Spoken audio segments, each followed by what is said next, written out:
Well, my editing skills are crap, but can the same thing be said about Limitless, the TV pilot premiere on CBS? Stick around and find out. Down, down, down, down, down, down, down, down, down, down, down, down, down, down, down, down, down, down, down, down. All right, I'm Peter Franson from ChristianGeekCentral.com and Spirit Blade Productions, and this is my uncut review of the pilot for the TV series Limitless, based on the Bradley Cooper movie of the same name. This series actually serves as a sequel in which Bradley Cooper's character does have kind of a recurring, I don't want to say, it's more than a cameo, a recurring role. He's slated to be in at least 4 episodes this season, but it's not focused on the same character that he played in the movie. It picks up with a different character named Brian Finch, who's an unsuccessful musician facing nothing but dead ends in his career. He also watches helplessly as his father's health suffers, but everything changes when he discovers a mysterious pill that allows him to use 100% of his brain's potential.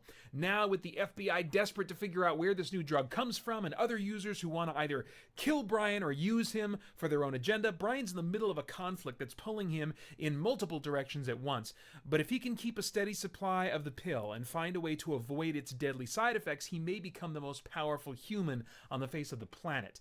Now, you don't need to have seen the Limitless movie. I think there'll just be some bonus things you'll enjoy, especially with Bradley Cooper's recurring character. But you don't at all need to have seen that movie to enjoy what's going on in this story and to follow what's going on.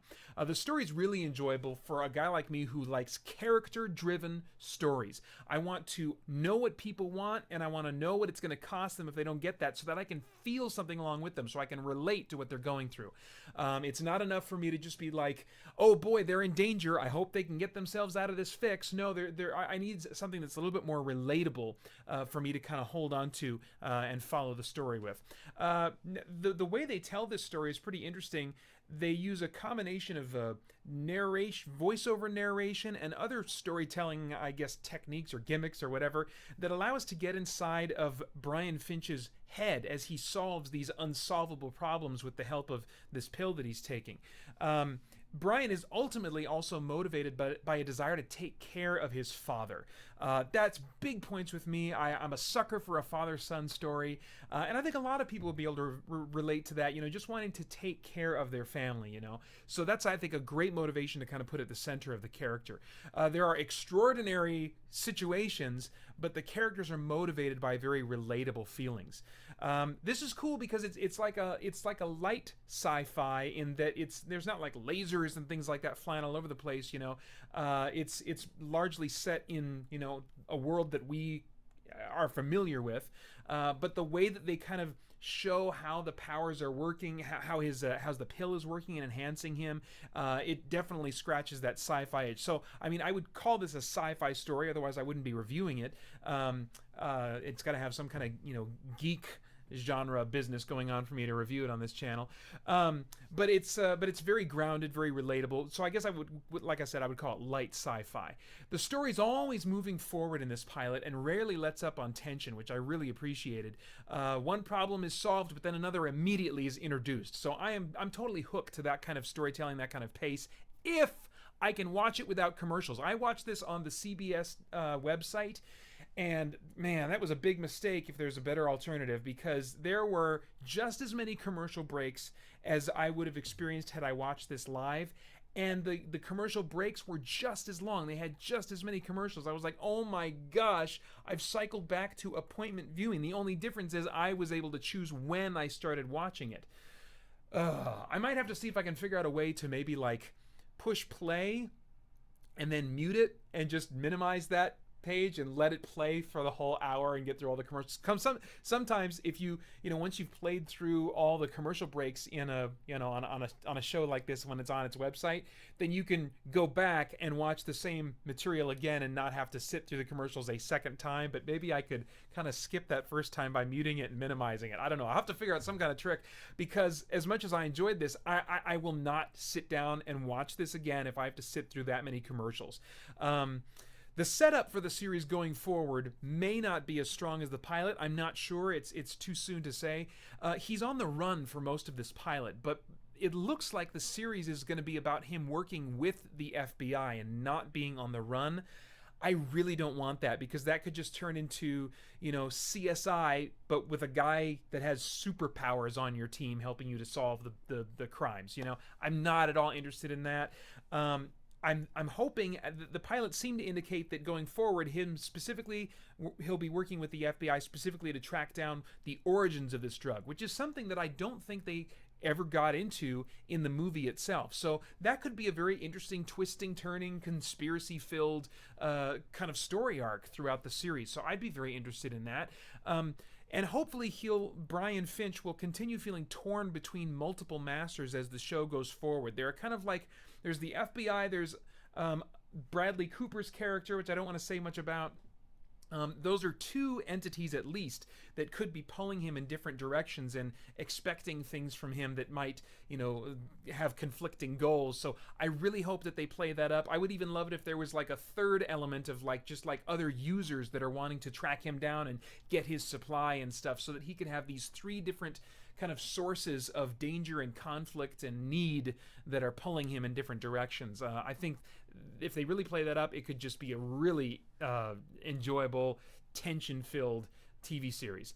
The cast, lots of familiar faces, and great use of those actors as the camera moves in to showcase subtle and grounded character performances. Now, Jake McDorman, I don't recognize this guy from anything else, but he plays Brian Finch, and he's a great leading man who's cool and confident when he's on the pill, and can also be vulnerable when he's in withdrawal and experiencing the side effects. Jennifer Carpenter, you might recognize her from Dexter. I have not watched Dexter, but I know I've seen her face in some other things, I think, as well. And at first I wasn't sure what to expect for her, but I think she's really going to be able to bring the goods in terms of just rich character performance. At the very least, it seems like she has good emotional access, and she's not going to be doing any kind of overstated stuff. So I'm really interested to kind of get to know her character more. They get a little bit into her backstory and kind of some family issues that she's had in the past, and I'm hoping that will result in just some great performances that she's able to bring to the show.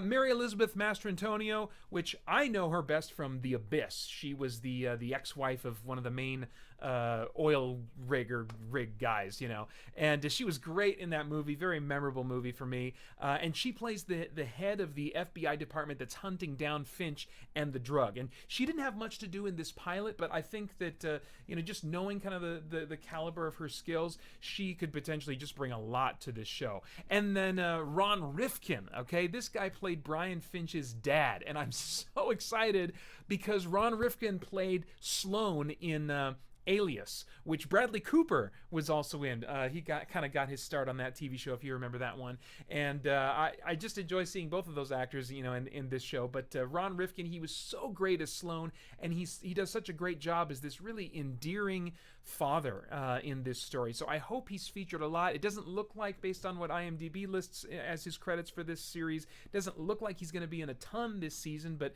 maybe those credits will get updated. Maybe they just don't have all the listings. Or I hope he's in a lot of episodes this season, because I really enjoyed just kind of the heart and that he brought to the show. And then of course, Bradley Cooper, who's like really just exploded since being done with Alias. Now he's all over the place, but he's slated for 4 episodes this season. Hopefully we'll get to see some of his fantastic acting as well.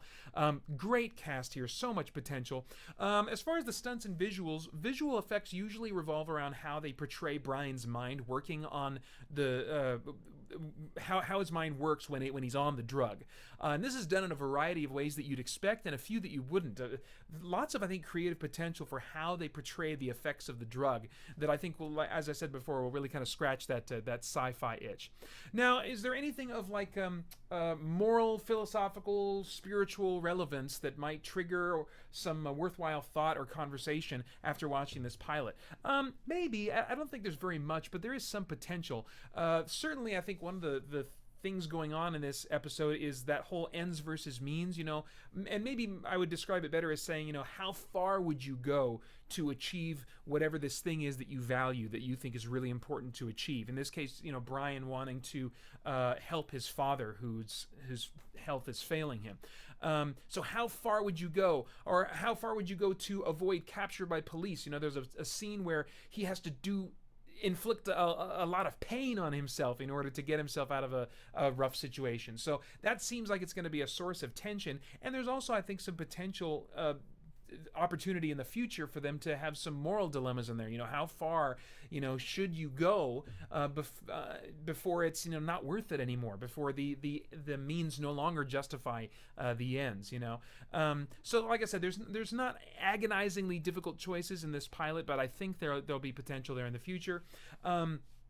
I think the drug effects, the whole concept of the drug and what it does, and allows him to use 100% of his brain's potential.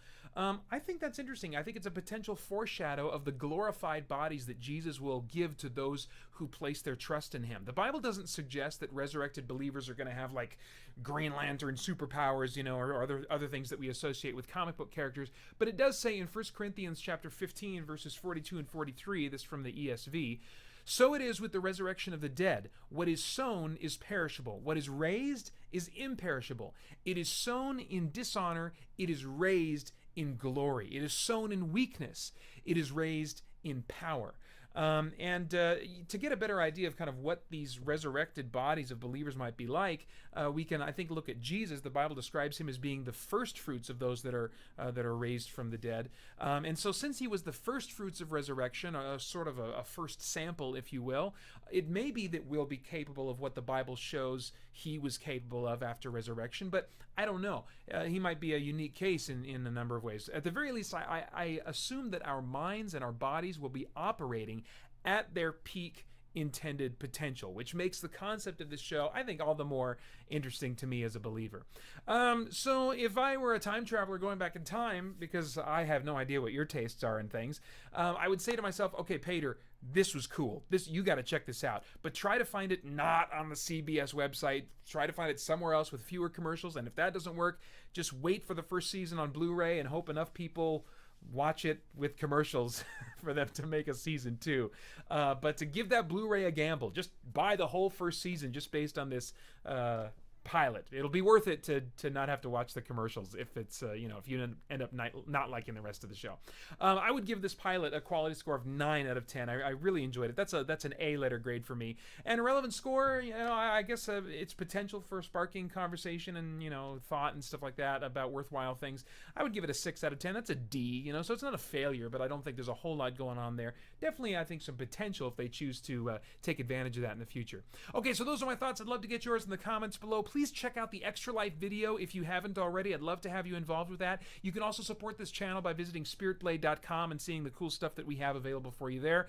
Then like, share, subscribe, all that jazz if you want to help this channel out. And then after that, I hope, boom, you go to ChristianGeekCentral.com where you can get tons more content and community. I hope you join us there soon as we continue to geek out and seek the truth. Burton.